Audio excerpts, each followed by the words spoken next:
You've been doing crunches. You've been grinding through sit-ups. You've probably been through a phase where you've trained your abs every single day. Hundreds of reps, sets that leave you burning, and yet nothing has changed. I make a living getting people abs. From physique competitors to 60-year-olds who have never seen their abs for 59 years. Today, I'm gonna give you the 2 exercises that will give you those aesthetic abs while keeping your waistline tight. Not 20 exercises, not a complicated program, just 2 movements. Done correctly, done with progressive overload. And a simple understanding of how the rest of your core is already handled.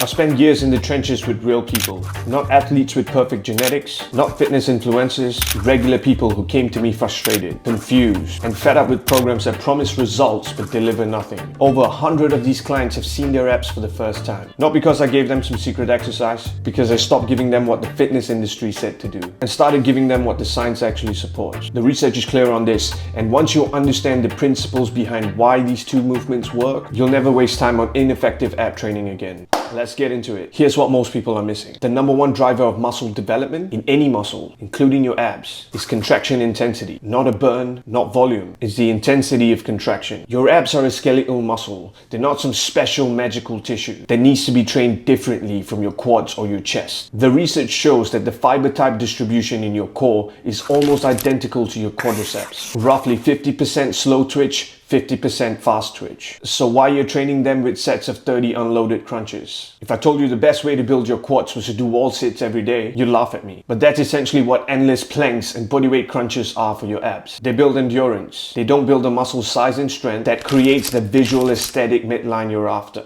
The problem is people only progress their abs one way: more reps or more time. But there's an entire other strategy that almost no one uses: adding load. Your abs respond to progressive overload, just like everything else. And once you start training them that way, the results come fast. Quick but important distinction before the exercises. When we talk about aesthetic abs, the defined, visible muscle that looks incredible with your shirt off, you're primarily talking about the rectus abdominis, your six-pack muscle. This runs from your lower rib to the front of your hip, and its job is to flex your spine, to pull your rib cage towards your pelvis. Your obliques, your transverse abdominis, and your spinal erectors are all part of your broader core, and they absolutely matter. But here's the thing: if you're doing your training right, they're already being trained. Your obliques are working hard every time you do anti-rotation movements. Think single arm rows, landmine presses. Your transverse abdominis, those deep belt muscles that pulls everything tight and flat, is firing every time you brace on heavy compound lifts. So your broader core is handled. What needs direct, intentional, loaded work? The rectus abdominis. Which brings us to the 2 exercises. 1, the loaded leg raise. Leg raises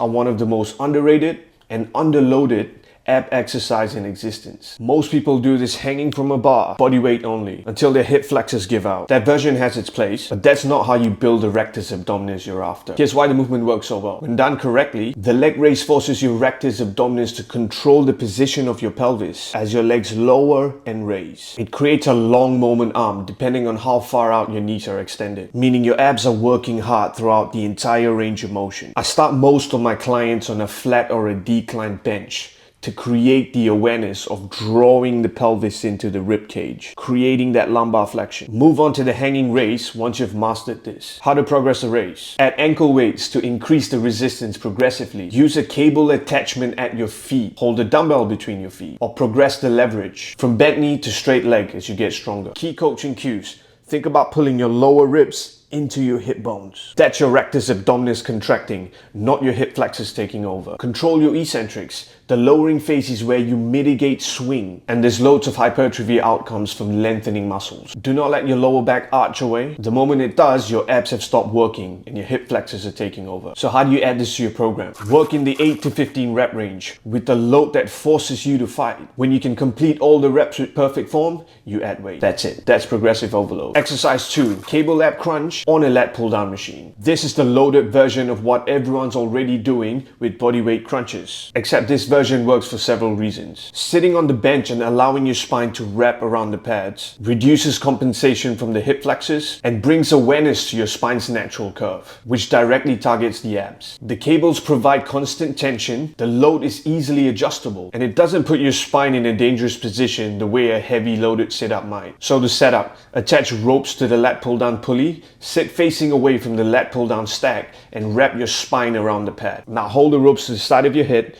and your starting position has your torso upright or slightly arched, and curl your ribcage down towards your hips. Think sternum to pelvis. You're not hinging through your hips, you are flexing your spine, one vertebra at a time, and lock into that sensation. Contract hard in the bottom and slowly return to the top under control. So why this works? Because the cable allows you to actually add meaningful load. You can go from 20 kilos to 50 kilos over months of training. That kind of progressive overload is what creates hypertrophy or muscle gain. And most people who try this for the first time are actually shocked at how fast their abs respond when there's actual resistance involved. So how do you program this? 3 working sets, 8 to 15 rep range. Leave 1 to 2 reps in the tank at the end of each set, and add weight when your reps feel easier. So here's how your full core is covered. Rectus abdominis, your 6-pack. Loaded leg raises plus cable crunches directly trains progressive overload. Obliques, your anti-rotation and lateral stability work. Single arm rows, single arm presses, or suitcase carries. These light up your obliques hard. And if you're doing any kind of balance strength training program, your obliques are working. And your transverse abdominis. Each time you create intra-abdominal pressure in a heavy squat or a deadlift or an overhead press, your transverse abdominis is doing its job. This is the deep belt that flattens your stomach. Train it by bracing with intent on your compound movements. You don't need more exercises, you need the right ones. Train harder with more load than you're used to. So a quick few important notes of how often and how much ab work you should be doing. Train your abs 2 to 4 times a week if your goal is muscle growth or aesthetics. Not every day. The research is against daily ab training for hypertrophy, and that's the same for any other muscle group. Use 10 to 20 working sets per week across 2 exercises. Rest however long you need.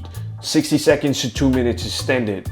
What's more important is if you pick the weights up again, you can still contract hard. And progressive overload is a non-negotiable. More load over time or more reps with the same load. That is the signal for your abs to grow. And a very important reminder, I'd be doing you a disservice if I didn't state this clearly. Abs are built in training, but they're rebuilt through nutrition. You can build a thick, strong, well-developed aesthetic rectus abdominis with these 2 exercises. But if your body fat is covering it, you won't see it. But that's a separate conversation, but an important one. So there you go. 2 exercises, loaded, consistent, and progressive. Stop chasing the burn and start chasing the load. And if you want more of how to program your full training week, including how to build in the anti-rotation and stability work around these 2 exercises, let me know in the comments. I'll make a video for that. And if this clicked for you, share it with someone who's still grinding through endless crunches going nowhere. Thank you for your attention, subscribe to the channel, and see you in the next one.